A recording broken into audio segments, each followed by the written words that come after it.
allegory of doesn't matter, better off dead, you know.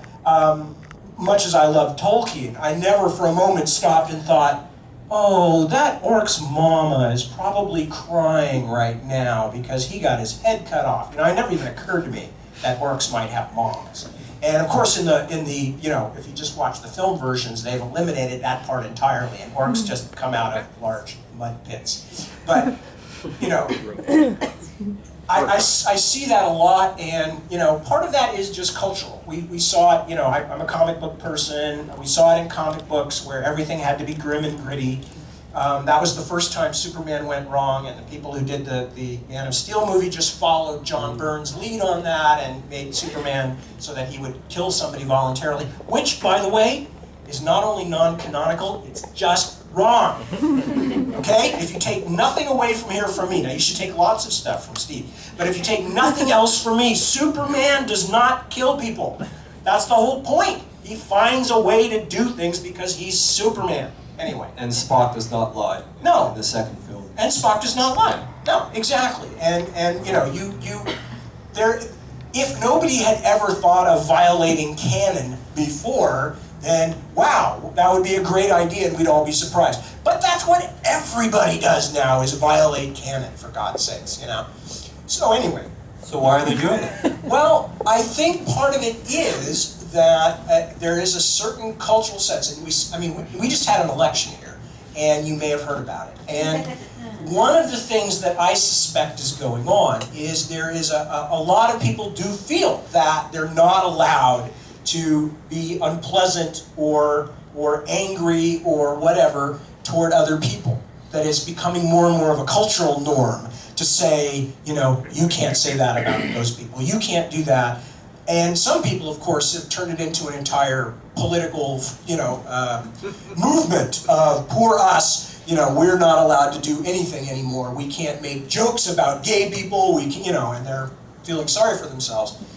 But I think there may be an element of that in our culture as the larger culture moves toward, you know, trying to bring more people in under the umbrella and to be more inclusive. Which is definitely happening. Those of us who have lived long enough can see the differences from when we were kids. But at the same time, there is going to be backlash. And there are going to be people who go, but it's fun to hate, you know? It's fun to mow down hundreds and hundreds of enemies, you know? And I'm not blaming people. I mean, like I said, I didn't worry about the orcs. When I was a teenager and I was reading Conan books, I wasn't going, you know, he could probably do better if he'd just have a few conversations, you know? No, I was going like, smite those bastards, Conan, you go get them, baby. So I think some of it is a reaction just to the general cultural scene, but I don't know. What else do you think? Do you see anything else? No, yeah, you know, I think you sort of hit the nail on the head, but also we have an entire culture that's sort of dependent economically on keeping us children, keeping us very adolescent in our belief systems. And so all of that's being fed by games.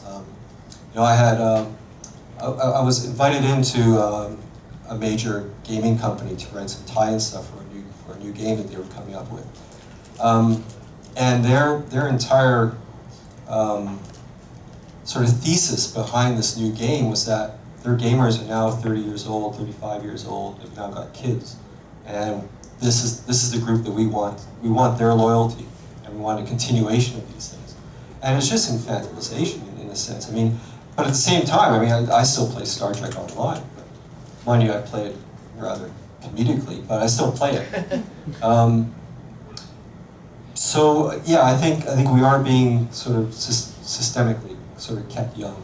And so a lot of those behaviors and belief systems are being reinforced all the time. And you know, they're patently immature belief systems. You know, the whole notion of vengeance as a means of justice, which we see in film after film after film. You know, somebody gets killed, the husband or the wife goes out and kills the people who killed, blah blah blah. And it's you know, schoolyard stuff, and yet it's sort of presented now as sort of the final sort of arbiter of justice.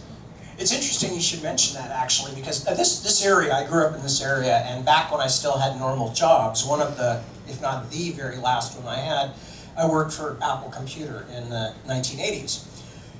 And I remember one day having kind of an epiphany. I was sitting in the office talking to some of the other people I was working with, and we were in this one guy's cubicle.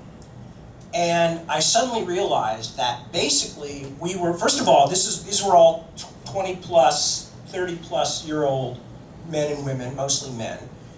And all of them were basically dressed like, you know, not toddlers, but like third graders from when I was in elementary school. You know, everybody's wearing like shorts and tennis shoes and t-shirts or kind of floppy shirts. The cubicle in which we were sitting was full of toys. You know, this like, you know, that's what that person had all over their cubicle. They had Warner Brothers toys, you know, and bendable Pink Panthers and stuff, and you know, and this particular guy is a friend of mine. I remember also had like, this was really hot stuff in the 1980s. He had all of his alert sounds were Monty Python bits that had been excerpted from Monty Python. So, you know, it would be all these, you know, he instead of, you know, getting an alert beep, he'd get, I'll go better, or whatever, you know.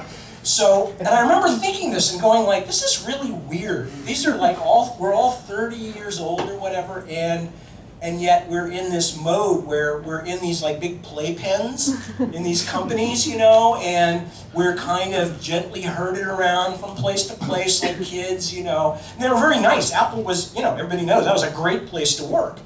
But I certainly had that feeling, and I thought about it, but I haven't thought about it in terms of the connection to violence. So that's quite an interesting combination.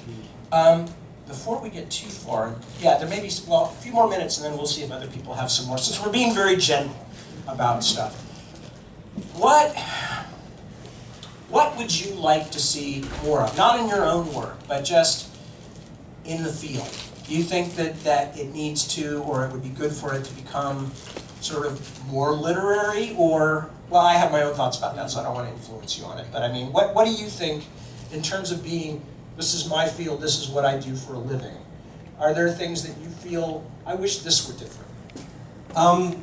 In some ways, one of the things that my whole series, from Gardens of the Moon onwards, was addressing was that overwhelmingly Eurocentric, medieval kind of setting for fantasy, which brought with it the patriarchy of that time. And it always bothered me. And so when I wrote sort of creating the Malazan world, and even in the gaming that Cam and I did, first thing we asked was, well, what happens if magic is not a birthright, but a discipline?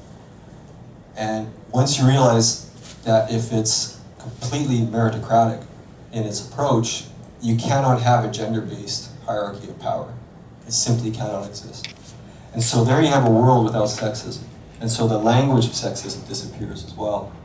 And it just seems so liberating to write in that kind of world, because there you didn't have to sort of battle against, you know, the princess who's supposed to be wearing the dress and is tomboyish and you know, goes out on a horse and rides around and gets into adventures. You're fighting all of these very earthbound notions of gender roles.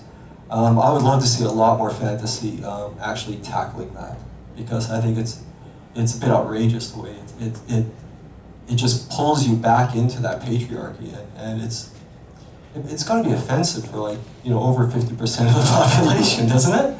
So I mean, that's how it occurs to me. It's a huge subject of debate, and I mean, those who follow any of the conversations, they follow conversations about fantasy and science fiction online, know that there's kind of two camps. When the one camp is, well, you know, this is how these places really work, and the other camp is, it's a freaking fantasy story. What are you talking about? You know, there is no Westeros. That it never existed. So how can you, you know? Or I mean, I'm not singling George out or anybody. Oh, why not? But you know, because George may have other goals. I know, for instance, I'm wrestling with this very issue myself at the moment, because when I wrote my first big epic fantasy, the Dragonbone Chair books, Memory, Sorrow, and Thorn, whichever name you know it by, if you know it at all.